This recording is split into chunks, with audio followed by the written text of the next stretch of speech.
When deciding between renting and buying, there are a bunch of things that you need to consider. So to make it easy, we broke it down into 4 simple parts. So we have the time value of money, whether it's okay to rent, the initial costs of buying, and then the ongoing costs of buying. Let's start simple though.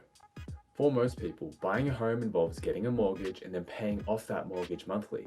While for renters, this involves paying a landlord monthly for the privilege of living on their property. On the surface, both of these options involve us paying someone else money monthly. Now, the key difference is obviously that with renting, we're paying that and we're not getting anything back other than living in a place for a month. While when we're buying, we eventually get the house. The time value of money. The first thing we have to consider before we make our decision is the time value of money. Now, your money is worth more to you in the future than it is worth to you right now due to the potential earning capacity of that money. This is because our money can be used to make us even more money in the future.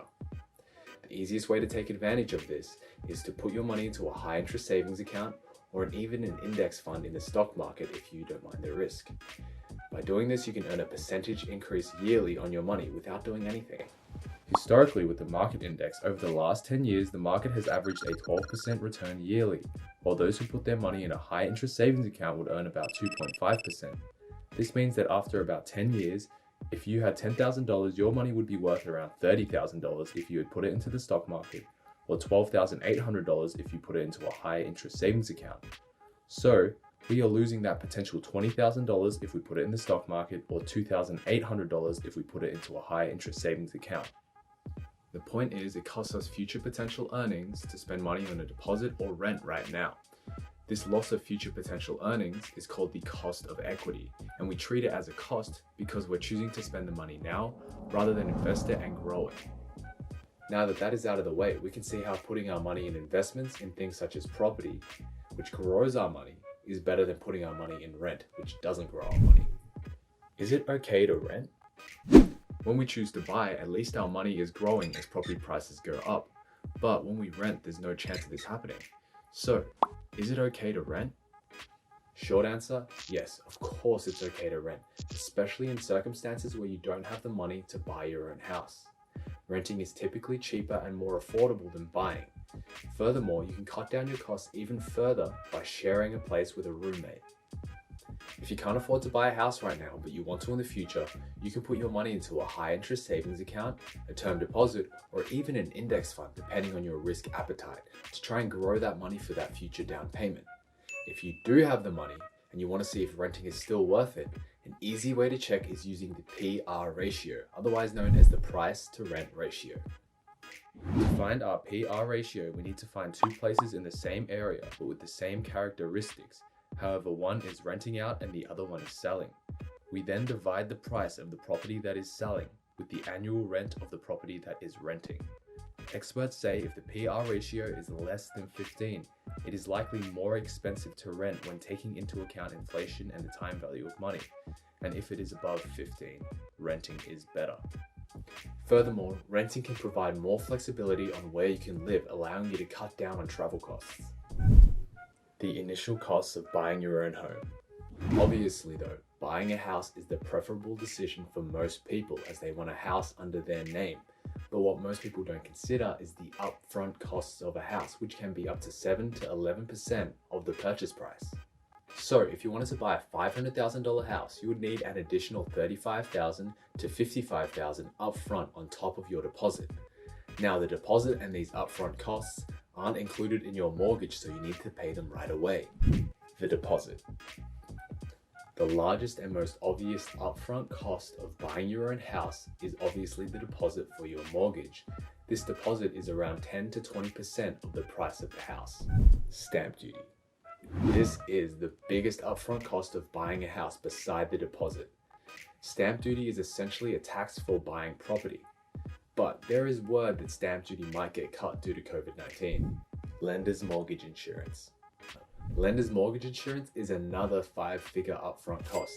For people who cannot get a family security guarantee, this is unavoidable.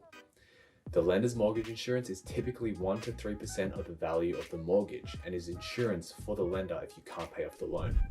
Legal and conveyance fees. When you buy a house, you have to sign the contract of sale, and this requires a licensed conveyancer to check through your contract, to read the property title, and to draft the settlement. This will set you back for your upfront costs around $700 to $2,500. Moving costs. When you buy a new house, you have to move all of your stuff into that new house. And without some really good friends, you're probably going to have to hire a truck and some movers to bring your new belongings to your new home. This can set you back around $500 to $4,000 depending on what kind of service you get. So, putting all of this together, let's say we buy a house worth $500,000, and let's say we chose the minimum deposit amount of 10%. So we have a deposit of $50,000, and because we chose this minimum deposit amount, we have to pay lender's mortgage insurance. This will be about $16,000 in this situation. Then we have stamp duty, which will be about $22,000 for a $500,000 property. Assuming we get the cheapest lawyers and the cheapest movers, our other costs will be around $1,000. So that means upfront, we need to pay about $89,000. This almost doubles how much money we need upfront compared to our deposit. Although this total is very large, it doesn't take into account the smaller fees that we have to pay, such as our transfer fees and mortgage fees. The ongoing costs of buying your own home. As all of you probably know, owning your own house has a lot of ongoing expenses, interest repayments. Now obviously, if we're borrowing money, we need to pay it back with interest. For our $500,000 house with a 10% deposit and a 25-year loan, we would be looking at about a $2,088 monthly payment, or about $25,000 per year that we have to pay. Insurance. Now this one is an absolute necessity. If our house burns down, we want the money to be able to fix it back up and rebuild our house. According to CanStar, insurance is about $900 a year just for the home, not including contents, and this is an ongoing cost that doesn't really ever stop. Utilities. These are things that would make it very hard to live in our own home without. This includes water, internet, gas, and electricity. We will not be counting it in our hypothetical because the costs vary a lot depending on the household, but this is something you have to consider as an ongoing cost. Council rates.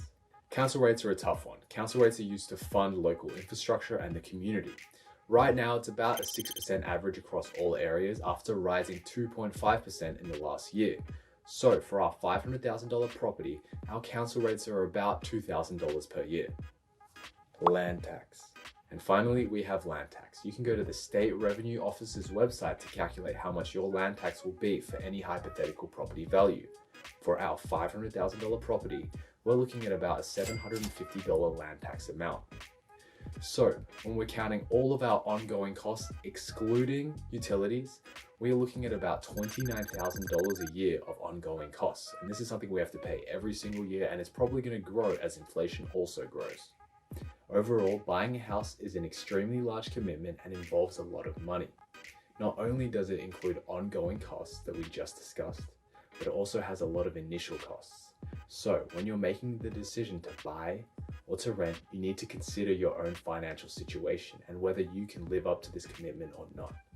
Don't buy just because you think it's the best thing to do. Look at your finances and see if you're in a good financial position to do so.